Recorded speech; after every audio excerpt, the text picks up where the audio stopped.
Selamat sahabat, saudara-saudara yang dikasihi oleh Yesus Kristus dimanapun saja Anda berada. Sukacita kita pada sabat ini, di mana kita akan belajar firman Tuhan, mendiskusikan firman Allah melalui pelajaran sekolah sabat. Sabat ini merupakan sabat yang terakhir di triwulan pertama tahun 2020. Dan senang sekali pada kesempatan ini kita akan berdiskusi pelajaran sekolah sabat. Telah hadir bersama saya Pendeta Dr. Ferry Rahman sebagai Direktur Sekolah Sabat dan Pelayanan Perorangan untuk Gereja Masjid Tarik 7 Unikonferensi Indonesia Kawasan Timur. Selamat sabat Pendeta. Juga ada kawan saya Pendeta Edison Takasanakeng MPH sebagai Direktur Departemen NDR dan IL untuk Gereja Masjid Tarik 7 Unikonferensi Indonesia Kawasan Timur. Selamat sahabat Pendeta. Baik, para penonton yang ada di mana saja pun berada, sebelum kita mendiskusikan pelajaran sekolah sabat pada kesempatan ini, mari kita dahului dengan berdoa. Tuhan Allah, Bapa kami yang bertahta di dalam kerajaan sorga, kami bersyukur dan berterima kasih Tuhan nyata kami rasakan. Saat ini kami akan mendiskusikan pelajaran sekolah sabat. Kebutuhan kami yang terutama adalah kuasa Roh Kudus-Mu. Biar Tuhan urapi, agar ketika kami belajar dan mendiskusikan, baik kami yang ada di tempat ini dan juga Bapak, Ibu, Saudara-saudara penonton yang ada di rumah masing-masing, boleh diberikan kuasa yang sama, kami boleh mengerti dan memahami akan firman-Mu. Berkatilah kami sepanjang diskusi ini ya Tuhan, di dalam Yesus Kristus Juru Selamat kami. Amin. Baik, Pendeta Takasanakeng dan Pendeta Rahman. Ini pelajaran sekolah sabat ini yang terakhir, boleh saya katakan ini klimaks dalam triwulan ketika kita mendiskusikan, kita belajar buku Daniel. Dan sabat ini kita akan memusatkan di buku Daniel pasal 12, benar. Nah, Pak Pendeta, memang fokus kita sabat ini adalah Daniel pasal 12. Baik, Pendeta. Tapi kita memang jangan pernah terlepas dari rangkaian 1 sampai 12. Kenapa? Karena kalau kita memang kita bersyukur dan bergembira karena pasal 12 ini Pak Pendeta katakan tadi adalah klimaks. Memang ini satu pasal yang memberikan kepada kita sukacita. Karena sejak pasal 1, 2, 3 terusnya ke 11 itu adalah rangkaian kekuasaan kekafiran yang berkuasa. Ini menampilkan para raja-raja, kaisar-kaisar yang menguasai di dunia ini, dan seakan-akan sepertinya kalah ini umat Allah. Tetapi di pasal 12 ini tampil beda. Nah, ini yang menjadi sukacita. Lalu secara khusus kalau dikaitkan karena pasal 12 ini adalah pasal yang satu paket khayal, satu paket penglihatan dengan pasal 10, 11. Jadi kalau kita melihat pasal 12 ini, maka kita tidak boleh terlepas dari pasal 11 secara khusus ayat 40 sampai 45. Iya.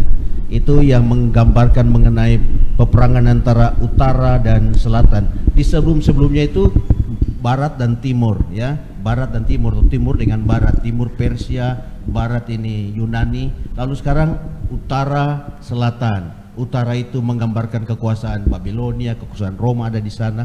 Babilonia dalam pengertian penguasa kegelapan, penguasa agama maksudnya. Lalu kemudian yang selatan itu menggambarkan penguasa yang sekular, ateis, mereka di selatan ini. Jadi pertarungan antara kekuasaan keagamaan dan kekuasaan ateis atau sekular. Itu yang terjadi. Dan di pasal 11 bagian akhir itu dikatakan yang utara yang menang, yaitu kekuasaan keagamaan. Namun kemudian kekuasaan keagamaan itu pun akhirnya menjadi masalah pula bagi umat Allah. Oh begitu. Itu yang kita nanti akan tekankan di pasal 12. Baik, terima kasih. Terima kasih pendeta. Jadi pendeta sudah menyentil sedikit pelajaran kita pada minggu kemarin. Jadi rupanya ada kaitannya pasal 12 dengan pasal-pasal sebelumnya. Jadi 11. Baik, terima kasih. Nah, sekarang kita masuk kepada pasal 12. Ini menarik, pendeta. Biasanya kan kalau ada drama atau kalau ada kita nonton sinetron, ada pemeran utama. Nah, setelah kita baca ini dalam Daniel pasal 12 ayat 1 ada pemeran utama. Nah, disebutkan namanya adalah Mikael. Nah, pendeta Rahman, mungkin pendeta boleh mengidentifikasi dan juga menyampaikan apa peran dan tugasnya di Mikael ini. Baik, terima kasih pendeta Ratu. Jadi pagi hari ini luar biasa kita boleh belajar pelajaran sekolah sahabat, pelajaran yang terakhir. Benar. Itu yang disampaikan tadi bagian akhir dari buku Daniel pasal yang ke-12 ini. Jadi ada pemeran utama yang diangkat di dalam pelajaran kita, pelajaran yang terakhir, pelajaran yang ke-13 ini dalam Daniel pasal 12, yaitu yang bernama disebut sebagai Mikael. Iya, Mikael. Jadi ada banyak tafsiran memang tentang Mikael ini. Banyak orang Kristen mereka berpikir bahwa Mikael ini adalah malaikat biasa. Tetapi dalam pelajaran sekolah sahabat kita, Mikael ini justru adalah Yesus Kristus sendiri. Oh begitu. Ada beberapa alasan mengapa Mikael ini disebutkan sebagai Yesus sendiri, pribadi Yesus sendiri. Ada banyak tafsiran yang mengatakan bahwa dia itu hanya malaikat atau bukan Yesus, bukan pribadi Allah, tapi hanya malaikat, hanya utusan. Malaikat kan artinya utusan. Memang dari sebelumnya saya juga pikir begitu, pendeta. Tapi setelah kita pelajari pelajaran sekolah sahabat kita yang sudah menyentil beberapa kali disentil tentang nama Mikael ini, bahwa sesungguhnya Mikael itu sendiri adalah Yesus. Oh, ada Yesus, beberapa ya. alasan yang dapat saya sampaikan. Memang di dalam pelajaran sekolah sahabat kita sudah ditulis di sini. Tetapi ada beberapa hal yang saya mau sampaikan dalam pelajaran sekolah sahabat kita ini. Pertama yaitu, kenapa dia adalah Yesus Kristus? Mikael ini. Mikael ini Yesus Kristus. Alasan yang pertama, setiap malaikat, malaikat biasa ya, Yeah. bagi malaikat Jibril contohnya, dia datang kepada Sakaria, dia datang kepada Maria, dia datang kepada tokoh-tokoh gereja yang tokoh-tokoh agama, tokoh-tokoh Alkitab yang lain. Biasanya dia tidak inginkan orang itu ketika dia datang itu untuk menyembah dia. Untuk menyembah dia. Seperti Sakaria, ya, atau dia datang kepada Maria dalam buku Lukas pasal 1 ayat yang ke-11. Biasanya kalau dia datang itu, malaikat biasa datang sama seperti dia datang kepada Yohanes. Ketika dia datang kepada Yohanes, yaitu Rasul Yohanes ini, ketika Rasul Yohanes mau menyembah dia dalam buku Wahyu pasal 19, dia hardik, dia katakan jangan sembah aku. Oh begitu. Mengapa? Oleh karena dia bukan Allah, dia sama ciptaan seperti Yohanes.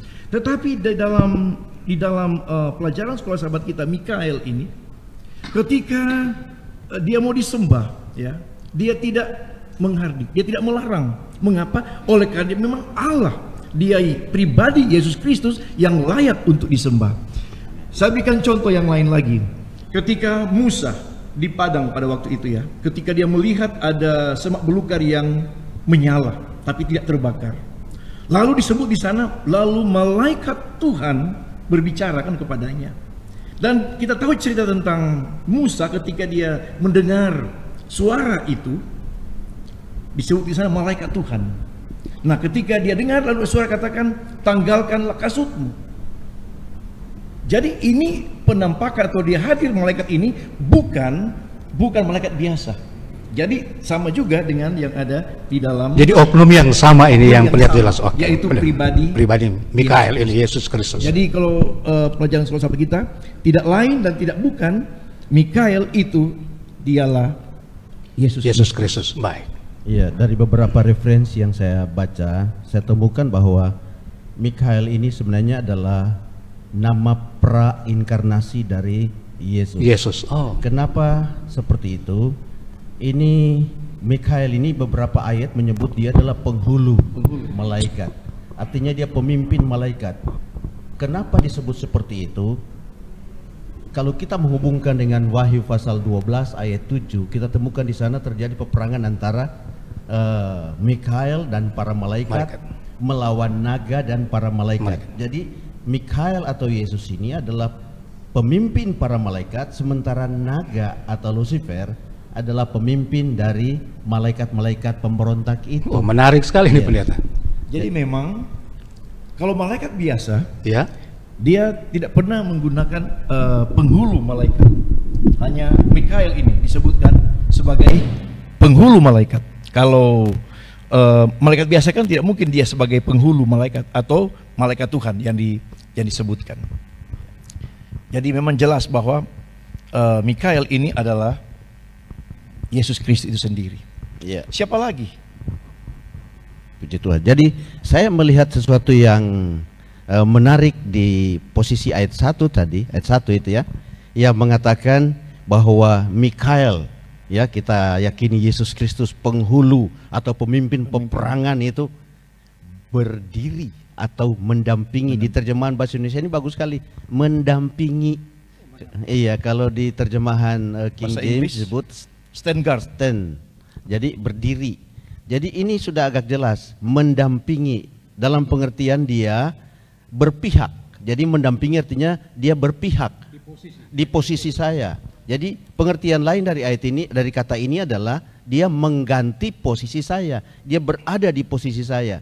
Jadi ini dalam masa kesukaran itu dia katakan berdiri. Dia berdiri atau dia memihak, ya toh?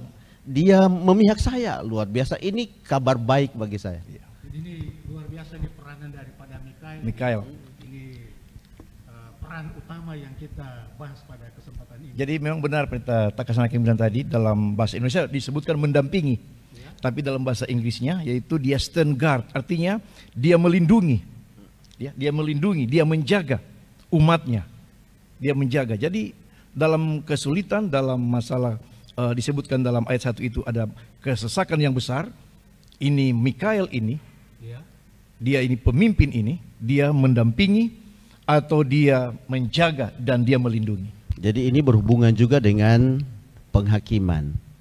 Jadi Mikael itu adalah pembela kita, dia yang memihak Pengantara. kita. Dengan demikian mau takut apa? Mau takut apa saya? Karena Mikael penghulu itu adalah pembela saya. Luar biasa.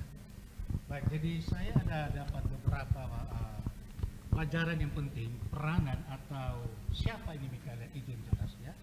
Dia itu pembela kita, dia ada bersama-sama dengan kita, dan dia itulah juru selamat kita, Yesus Kristus ya, pendeta. Amin. Amin. Baik, terima kasih.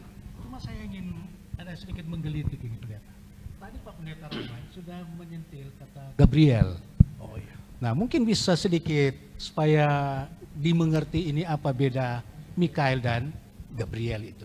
Ya, jadi bedanya adalah kalau Jibril itu adalah malaikat biasa. Memang dia malaikat biasa. Disebutkan di dalam Alkitab bahwa dia itu adalah utusan dan dia berdiri selalu di tahta Allah. Tapi dia itulah ciptaan, sama seperti kita manusia, ciptaan, malaikat biasa. Walaupun dia utusan, karena malaikat adalah utusan, dia selalu diutus oleh Allah. Tetapi kalau Mikael ini benar-benar dia adalah yang tertinggi atau penghulu atau pemimpin yang tertinggi, yang terbesar. Itulah bedanya. Jadi dalam kitab Daniel ini Mikael dia yang mengatakan kepada Gabriel, Gabriel buatlah Daniel mengerti. Ya. Dia yang memberitakan kepada Gabriel. Gabriel ini adalah pesuruh daripada Terima kasih penjelasannya. Baik, kita pindah ke bagian berikut. Jadi tokoh utama dalam pelajaran ini di Daniel 12 adalah Mikael. Nah, pendeta, sekarang kita coba berpindah ke bagian yang kedua, yaitu tentang kebangkitan. Nah, beberapa hari dia bicara tentang kebangkitan di situ. Ada dua kebangkitan spesial dan kebangkitan umum. Pendeta Takasanake, bagaimana pandangannya? Jadi memang disebut di sini mengenai kebangkitan ya. Secara khusus Daniel pasal 12 ini bagi saya indah sekali dia mengatakan begini, orang-orang yang telah tidur di dalam kebutaan akan bangun ya, akan bangun, sebagian untuk mendapat hidup kekal, sebagian untuk mengalami kekal.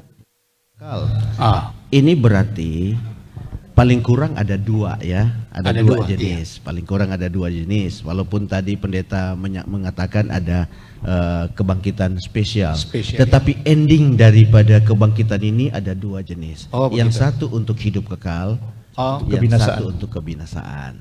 Nah, siapa yang masuk di dalam kebangkitan yang memperoleh hidup kekal? Ya. Nah, di ayat ini dikatakan mereka yang namanya, ada kata menarik yang saya lihat, mereka yang namanya didapati tertulis dalam kitab. Jadi ini syarat mereka yang mau dibangkitkan itu. Jadi namanya untuk hidup yang kekal, hidup yang kekal. Ya. Itu namanya didapati. Jadi ini bukan soal main comot. Tuhan mau, oh ini aja yang masuk surga, ini aja yang binasa. Ini seperti ditakdirkan orang mau masuk surga, ini masuk neraka, ini. Tidak. Bagaimana supaya didapati itu ada di situ? Jadi poinnya adalah didapati. Iya. Bagaimana dia didapati adalah dari, berarti ada pemeriksaan. Pemeriksaan kan? Ya, betul. Ada pemeriksaan. Jadi pemeriksaan ini mendapati fakta bahwa pendeta Hariwang Runtuh namanya ada di buku kehidupan. Puji Tuhan. Bagaimana bisa namanya di buku kehidupan? Ini yang ya. Jadi penebusan Yesus Kristus menyebabkan nama kita ditulis di sana. Ya. Dan tidak ada yang bisa mengeluarkan kita dari sana kecuali diri sendiri. Kecuali diri sendiri. Iya, kalau kita baca Roma pasal 28 ya, 28 mulai 31 terus sampai di bawah, sampai akhir Roma 28 itu ya, dikatakan begini, kalau Tuhan itu di pihak kita, siapa yang melawan kita? Benar. Jadi kalau nama saya tertulis di buku kehidupan, siapa yang berani dikeluarkan? Bahkan pedang, peperangan, apa saja tidak bisa memisahkan kita dari kasih puji Tuhan. Allah. Ini luar biasa. Tidak ada, kecuali kalau kita mau keluar sendiri. Ya. Begitu. Jadi kalau mau keluar sendiri ya itu pilihan ya. Ya, itu kira-kira begitu. Jadi nama kita tercatat di sana itu jaminan. Jadi percaya bahwa kita tidak akan keluar dari situ. Percaya bahwa keselamatan kita itu aman. Ya, percaya kepada Tuhan. Itu masalahnya. Banyak orang ragu-ragu. Ya. Saya ini selamat apa belum? Selamat apa belum? Padahal kita sudah diselamatkan oleh Yesus dan sekarang iman kita menentukan apakah kita bertahan di dalam ini yang saya mau tanyakan pendeta, karena kan tadi pendeta bilang yang penting sudah percaya, apa memang hanya cukup percaya saja? Itu yang mungkin ada tanggapannya. Jadi iman ya, iman itu akan menghasilkan perubahan ya, karena Paulus mengatakan dalam Galatia 2 ayat 20 dikatakan, bukan aku sendiri lagi yang hidup, tapi Kristus yang hidup di dalam aku. Percaya atau tidak? Percaya. Kalau percaya, Kristus yang hidup dalam kita, maka perbuatan kita itu akan memantulkan perbuatan Kristus. Itu begitu. Yang Yesus terangkan di Yohanes pasal 15 ya, tinggallah di dalam aku dan aku di dalam kamu. Jadi menarik. Persatuan antara kita dengan Kristus itu tidak ada yang bisa pisahkan. Corona pun tidak bisa pisahkan. Begitu. Siapapun tidak bisa pisahkan. Asalkan kita tinggal di dalam Tuhan. Tinggal dalam Kristus. Dan tinggal dalam Kristus akan menghasilkan perbuatan-perbuatan baik, perbuatan-perbuatan penurutan sesuai dengan kemauan Tuhan. Jadi kehidupan kita sesuai apa yang Yesus mau, apa yang Yesus buat, kita buat itu begitu ya. Tinggal di dalam Tuhan. Menarik. Terima kasih pendeta. Nah, bagaimana saya boleh memastikan selain itu mungkin ada tambahan supaya saya kebangkitan ini, karena kita bicara tentang kebangkitan, supaya ini memastikan saya juga dibangkitkan. Mungkin Pendeta Rahmat ada tambahan komentar? Di bagian ayat 2. Iya. Dan banyak dari antara orang-orang yang telah tidur di dalam debu tanah akan bangun. Di sini dikatakan banyak. Dia tidak katakan, Alkitab tidak katakan dan semua. Beda ya.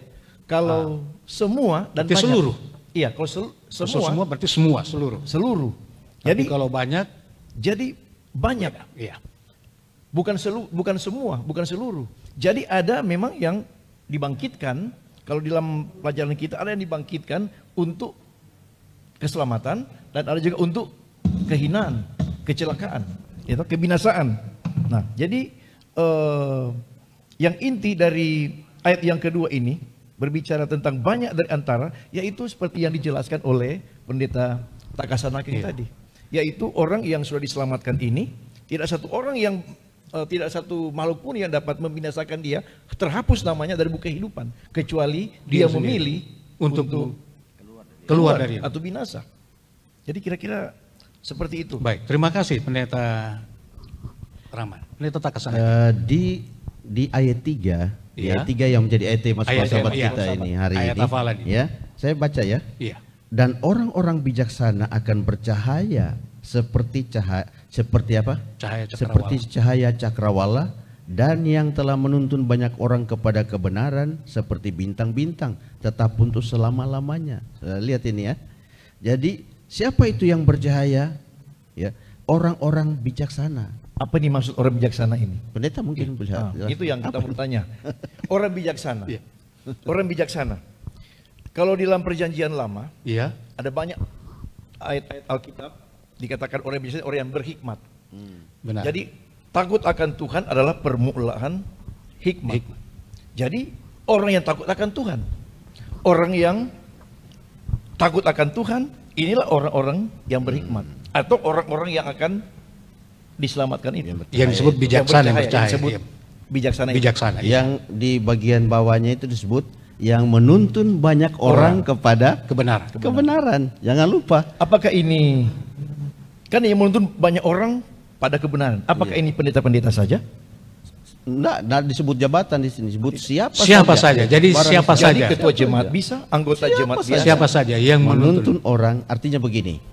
Hanya orang yang mau menuntun orang kepada kebenaran. Hanya mereka yang disebut bijaksana. Itu. Oh, luar biasa. Hanya mereka yang akan bercahaya seperti bintang-bintang. Mereka itulah yang nanti akan bangkit lalu kepada hidup yang kekal. Itu dia. Jadi jangan pandang enteng ini memberitakan Injil, kabar kepada orang lain, kabar tentang Yesus dan menuntun orang kepada keselamatan. Baik, jadi mereka akan bersinar, bercahaya seperti bintang-bintang. Dalam kegelapan tentunya kita kelihatan di langit kalau pada waktu malam, bintang-bintang yang bercahaya, yaitu orang-orang yang menuntun pada kebenaran. Jadi kalau dikatakan sih banyak orang, berarti lebih dari satu. Ya kan, lebih dari satu. Dan di dunia ini ada banyak orang yang menuntun orang lain pada kebenaran. Apakah pendeta, apakah dia kaum awam, apakah dia penginjil literatur, ya kan? Apakah dia seorang guru? Ini orang-orang yang nanti akan bercahaya. Kalau Nyonya Wahid bagaimana kira-kira ya? Pak Pendeta Takasanakeng. Ya. Ada komentar? Nyonya Wahid adalah salah satu yang menuntun saya kepada kebenaran. Amin. Baik, terima kasih. Sudah jelas ya? Sudah jelas. Nah, tadi sudah dibahas tentang ayat 3, tentang orang bijaksana akan bercahaya. Saya mau maju sedikit ke ayat 4, Pak Pendeta. Nah, ini agak menarik lagi ini. Ayat 4 mengatakan, tetapi engkau Daniel, sembunyikanlah segala firman itu dan meteraikanlah kitab itu sampai pada akhir zaman. Banyak orang akan menyelidikinya dan pengetahuan akan bertambah. Bisakah Pendeta Takasanakeng memberikan tanggapan, komentar tentang ayat ini? Jadi ini Daniel stres sebenarnya. Oh begitu ya? Ya, kalau kita lihat dari Daniel 8, 9 ini, Daniel stres dengan penglihatan-penglihatan yang membuat dia pusing. Dia tidak memahami. Dia tidak memahami. Banyak hal yang dia pahami, tapi ada banyak sekali hal yang tidak dia pahami. Apalagi dia akan menghubungkan antara penggenapan nubuatan ini kepada kembalinya bangsa Yahuda dari tawanan kembali ke tanah Yudea atau ke Yerusalem. Itu yang makanya dia bingung. Lalu kemudian malaikat itu katakan, Daniel, itu untuk masa akhir zaman, ya, meteraikan saja itu untuk masa yang akan datang. Meteraikanlah kitab itu sampai akhir zaman. Nanti di akhir zaman itu ya akan banyak orang menyelidikinya. Ya, banyak orang mempelajarinya dan pengetahuan akan bertambah. Jadi banyak orang menginterpretasi itu pengetahuan itu kepada mungkin gadget, teknologi zaman sekarang. Ya, kita tidak membantah itu, tetapi konteks daripada ayat ini, konteks dari kitab Daniel itu adalah pengetahuan terhadap nubuatan. Kitab Oh, Daniel. begitu. Pengetahuan terhadap nubuatan kitab Daniel ini. Nah, dalam sejarah ternyata kalau kita mencatat mulai tahun 1798 itu, setelah kebebasan beragama itu terbuka, sudah ada mungkin ribuan buku tentang Daniel ini ditulis di mana-mana. Orang menyelidiki. Iya, orang menyelidiki tentang Daniel. Tergenapilah apa yang dikatakan di ayat 4 itu, bahwa pengetahuan akan bertambah. Banyak orang akan menyelidiki. Tapi pendeta tidak salah kan kalau umpamanya pengetahuan bertambah itu second aplikasi katakanlah untuk teknologi di zaman sekarang ini kan bisa dipakai juga ya. Teknologi ini kan akan membantu kita juga dalam penyelidikan kitab. Puji Tuhan. Jadi bagus juga ya, mempermudah ya. Tapi yang penting jangan disalahgunakan itu mungkin teknologi itu dia. Itu baik, terima kasih. Baik pendeta, kita masuk sekarang di bagian, karena ada 3 topik, jadi pokok pelajaran Mikael, kebangkitan, dan sekarang kita masuk kepada waktu-waktu nubuatan, bagian yang ketiga. Nah, dalam Daniel 12 ini ada 3 waktu yang disebutkan di sana, 1290, lalu ada angka 1260 dan 1335. Mungkin boleh kasih tanggapan ini waktu-waktu nubuatan pendeta Takasanake. Iya, jadi disebut di situ ada 3,5 masa ya, 1 masa, 2 masa, setengah masa. Nah, ini jelas saya pikir karena di pasal-pasal sebelumnya, di pelajaran sebelumnya sudah jelas dihubungkan dengan Daniel 7 ayat 25, yaitu adalah periode 1260 hari nubuatan, artinya 1260 tahun kenyataan. Ya, yang dimulai pada 538 dan berakhir tahun 1798. Lalu kemudian khusus untuk ayat berapa tadi pendeta? Baca, kita baca.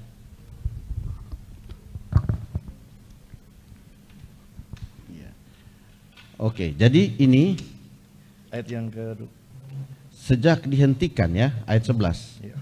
Sejak dihentikan korban sehari-hari dan ditegakkan dewa-dewa kekejian yang membinasakan itu, ada 1290 hari. Benar.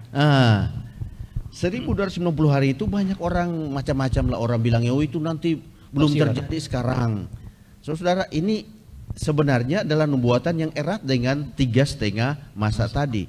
Dia tidak terpisah. Kalau terpisah nanti kita tidak adil dalam memberikan interpretasi. Jadi kalau di atas itu adalah prinsip hari tahun, maka di bawah ini juga adalah hari dan tahun. Nah, 1290 hari itu sejak dihentikannya korban.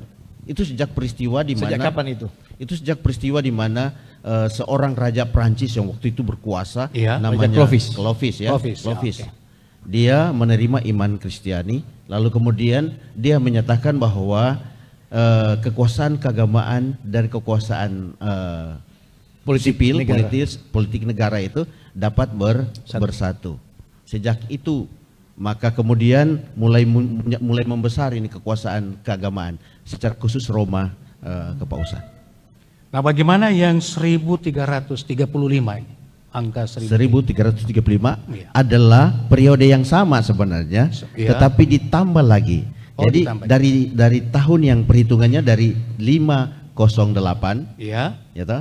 terus kalau 1290 itu sampai 1798, kalau 1335 itu akan sampai di 1843-44. Jadi berbahagialah orang yang menanti-nanti sampai waktu itu. Yaitu sampai datangnya pekabaran tentang penghakiman. Oh begitu. Jadi itu di masa-masa kalau orang katakan mungkin masa gereja ya, reformator mulai nampak ya, di tahun-tahun begitu. Jadi pekabaran Miller datang, lalu kemudian itulah cikal bakal munculnya gereja Masyiat Tuhan ke-7. Oh puji Tuhan. Makanya berbahagialah saudara yang menjadi anggota gereja Masyiat Tuhan. Amin. Baik, terima kasih pendeta. Saya lihat tanpa terasa diskusi kita ini menarik, namun waktu juga yang membatasi kita, mohon maaf. Namun sebelum sampai pada kesimpulan, mungkin ada kalimat-kalimat penting yang akan disampaikan oleh baik Pendeta Rahman dan Pendeta Takasanakeng pada pelajaran sekolah Sabat ini. Pendeta Rahman. Ada dua hal yang Iya. saya mau sampaikan di sini sehubungan dengan pelajaran sekolah Sabat kita. Yaitu yang pertama yang sudah kita bahas tadi bersama, yaitu menyangkut di ayat yang ketiga tadi ya. Iya. Ayat yang ketiga. Dan orang-orang bijaksana akan bercahaya seperti cahaya cakrawala. Dan yang telah menuntun banyak orang kepada kebenaran seperti bintang-bintang. Jadi ini yang saya mau tambahkan. Bagi kita semua yang sementara mengikuti diskusi pelajaran sekolah Sabat ini dimanapun Anda berada. Marilah kita menjadi orang pembawa kebenaran. Amin. Bagi orang lain. Bagi keluarga kita, bagi tetangga kita, siapa saja. Dan kemudian yang kedua, yaitu akan ada masa kesesakan.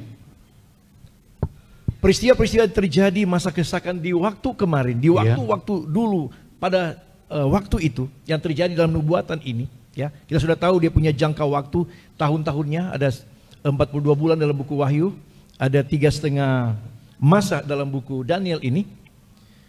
Peristiwa kesesakan ini akan terjadi kembali. Tetapi ada jaminan pelajaran sekolah Sabat kita, pelajaran yang ke-12 ini, yaitu ada Mikael. Mikael. Ya, ada Mikael yang akan mendampingi kita. Baik, Pendeta, mohon maaf. Tadi Pendeta bilang ada masa kesesakan ya, yang di waktu-waktu yang lalu. Cuma ini kan sekarang dalam situasi ini kan ada pandemik dari COVID-19. Apakah itu bagian ya, memang kalau secara konteks mungkin bukan ya, tapi dari second aplikasi mungkin salah satu ya, ini COVID-19 ini juga adalah bagian bagi kita dalam masa kesesakan. Jadi kita tidak perlu takut karena ada Mikael, yaitu dia yang stand guard, dia yang mendampingi, dia yang menjaga, dan dia yang melindungi. Baik. Itu mungkin yang dapat saya sampaikan dalam pelajaran sekolah Sabat ini. Terima kasih Pendeta Rahman. Pendeta Takasanakeng mungkin. Ya, jadi saya sambung dulu sedikit dari situ. Ya, oke, silakan. Kita dapatkan poinnya bahwa masa kesukaran ini lebih kepada masa nanti ya, ketika setelah selesainya ini nubuatan ini, ketika tiba saatnya pintu Roh Kudus ditarik, lalu kemudian kepicikan Yakub terjadi, ya, umat-umat Tuhan sedang dalam pergumulan kesusahan yang besar. Jangan lupa Mikael sedang mendampingi Anda. Mikael bersama-sama dengan Anda itu. Lalu poin yang saya mau tekankan pagi ini adalah pastikan bahwa nama Anda tertulis di buku kehidupan. Itu yang paling penting. Segala satu, pastikan bahwa nama Anda tertulis di sana. Untuk apa kita belajar dari pelajaran pertama sampai sekarang? Ujung-ujungnya nama Anda tidak termasuk di sana. Jadi ketika diselidiki, nama Anda didapat di sana karena saudara menerima keselamatan yang dari Yesus Kristus. Karena kita menerima keselamatan yang dari Yesus Kristus itu. Amin. Baik, terima kasih Pendeta Rahman dan Pendeta Takasanakeng atas komentar dan masukan-masukan, informasi yang sangat baik untuk menguatkan kita semua, umat-umat Tuhan, di mana saja pun berada. Nah, para penonton, kita tiba pada kesimpulan yang dimana ini merupakan Sabat terakhir di triwulan pertama tahun 2020. Sederhana saya ingin katakan bahwa kesimpulannya dalam mungkin tidak terlalu lengkap, tetapi saya ingin berbagi. Mengingat bahwa Allah Daniel adalah Allah kita juga. Dan kita ini adalah umat Allah. Janji-janji kepada Daniel juga merupakan janji-janji bagi saudara dan saya. Mikael, yaitu Yesus Kristus, adalah wakil kita di bait suci surga. Dia adalah Tuhan yang hidup, yang mengemudikan sejarah dan mengawasi saudara dan saya. Nah, terlepas ya dari kondisi dunia kita sekarang yang tanpa harapan, tapi saya percaya kita mempunyai harapan oleh karena kita mempunyai Tuhan. Bahwa Tuhan tetap memimpin kita. Harapan itu bersinar melalui halaman-halaman dalam kitab Daniel. yang sudah kita pelajari sepanjang triwulan ini. Nah, Kristus telah dinobatkan sebagai pemimpin tertinggi dan imam besar kita dalam bait suci surga. Ketika sejarah manusia dibentangkan, Tuhan bekerja untuk mengalahkan kejahatan dan mendirikan kerajaan kekalnya. Seperti seorang penulis rohani terkenal, saya boleh sebutkan namanya Ellen Goldwhite, dia menuliskan, kita tidak perlu takut akan masa depan, kecuali kita melupakan cara Tuhan menuntun kita dan pengajarannya dalam sejarah masa lalu kita. Itu dituliskan dalam buku Testimonies to Ministers, halaman 31. Nah, dengan demikian, Bapak Ibu, saudara-saudara kekasih yang di dalam Yesus Kristus, para penonton di mana saja pun Anda berada, kita dapat hidup di masa sekarang dan dapat melihat ke masa depan dengan sukacita dan keyakinan serta kepastian. Karena Allah beserta kita, Immanuel. Pendeta, mari kita tutup dalam doa. Pendeta Takasanakeng, mohon pimpin dalam doa. Bapa di sorga, kami telah selesai dengan diskusi sekolah Sabat. Kiranya semua yang mengikuti diskusi ini dari manapun berada, diberkati dengan berkat-berkat sorgawi. Kiranya kami tetap berada dalam kebenaran ini dan pasti terus sampai Yesus datang pada kali yang kedua. Walaupun sebagian mungkin akan melalui kematian, tetapi tetap akan bangkit pada kebangkitan yang berbahagia untuk hidup yang kekal. Terima kasih ya Tuhan karena telah memberikan janji dan kabar baik ini. Kami persembahkan hidup kami hanya dalam tangan-Mu. Dalam nama Yesus, Juru Selamat dan Penebus kami. Amin.